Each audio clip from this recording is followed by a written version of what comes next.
ओम विष्णु विष्णु। बोलो गुरु जम्बेश्वर भगवान की जय हो। विष्णु इस माँ जागृति मंच पर लगातार हमारी बहनों के द्वारा बहुत सुंदर सुंदर शब्द पर भावार्थ सरलार्थ होते हैं। आप सभी बहनों को बहुत बहुत धन्यवाद और आभार। आज हमारा शब्द नंबर 74।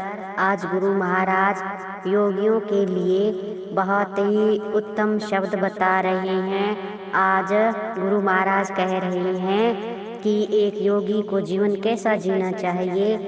ये गुरु महाराज आज इस शब्द के द्वारा बता रहे हैं कि ओम कड़वा मीठा भोजन बखले बखकर देखत खीरूं, दर आखरड़ी साथर सोवण ओडण नाचीरूं, सहजे सोवण पोह का जागण जे मन रही बा थीरूं। तो गुरु महाराज यहाँ साधक को बता रहे हैं कि आप जो गुरु महाराज कहते हैं कि आप जब अपने घर को छोड़ते हो, घर का त्याग करते हो, अपने गृहस्थी जीवन को आप छोड़ते हो, तो सिर्फ समाज के परोपकार के लिए ही आप हमेशा अपना जो कार्य है वो आपको करना चाहिए। क्योंकि जिस उद्देश्य से आपने जो घर बार छोड़ा है तो वो समाज के लिए, समाज के हित के लिए आपने छोड़ा है।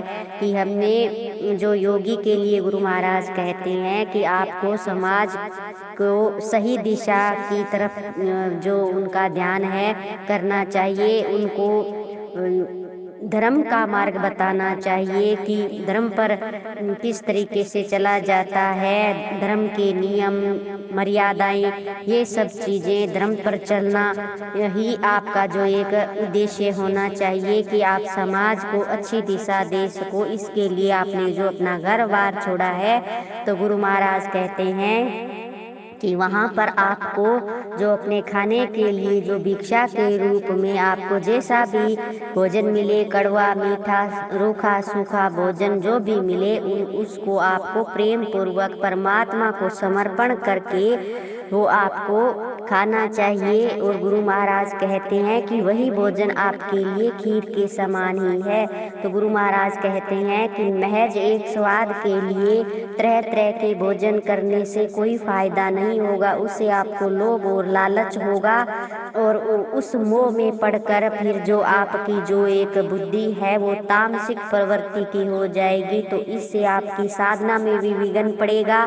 और गुरु महाराज कहते हैं कि भूल कर भी किसी भी योगी साधक को जो प्रेत आदि तंत्र मंत्र विद्या का कार्य कभी नहीं करना चाहिए। और गुरु महाराज कहते हैं कि जिस तरीके से साधना में आपके विघ्न पड़ेगा, इसलिए गुरु महाराज कहते हैं कि आपको जीवन है वो बहुत ही सादा सरल और सहज बिताना चाहिए।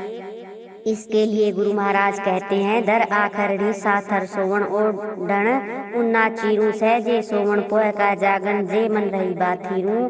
तो यहाँ पर जो गुरु महाराज कहते हैं कि आपकी जो धरती ही आपका बिछोने के रूप में होना चाहिए। जब आप सोवो तो धरती पर आखरड़ी का मतलब है बिना बिछोने के, जो बिछोना बिछाने के लिए नहीं होता है, सिर्फ हम धरती पर ही सीधा सो जाते हैं। और गुरु महाराज कहते हैं जैसे हमारे भी कई बार हमारे बुजुर्ग भी कहते थे ना कि जिस तरीके से चारपाई पर कोई सीधा सो जाता था तो हमेशा कहते थे कि वो तो उखराड़ो ही हो गयो।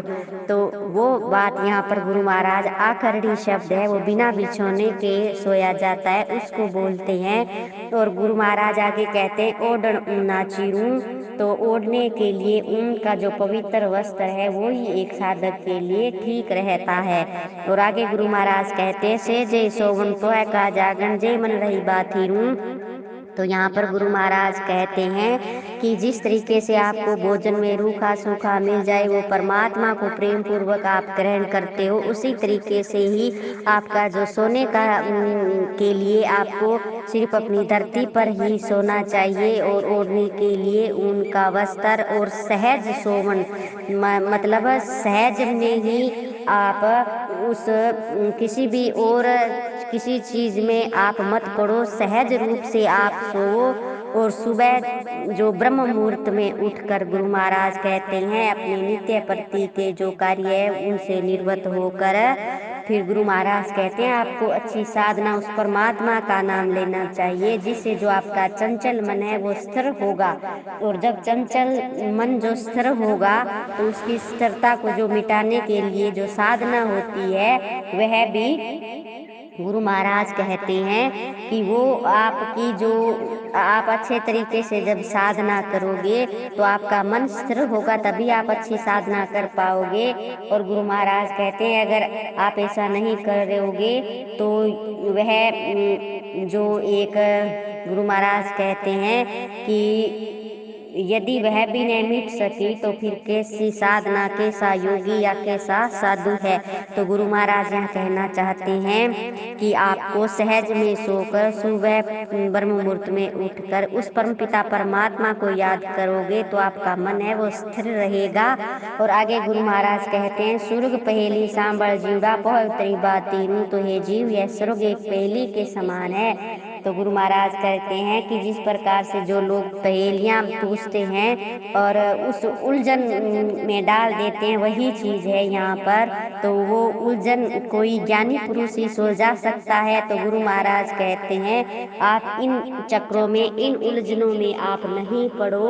और गुरु महाराज कहते हैं कि जैसे गुरु महाराज कहते हैं कि आपको मार्ग कौन सा अपनाना है, एक साधक किस मार्ग को अपनाता है। तो वो गुरु महाराज कहते हैं कि यहाँ पर आपको बहुत ही सावधान रहना अति आवश्यक है।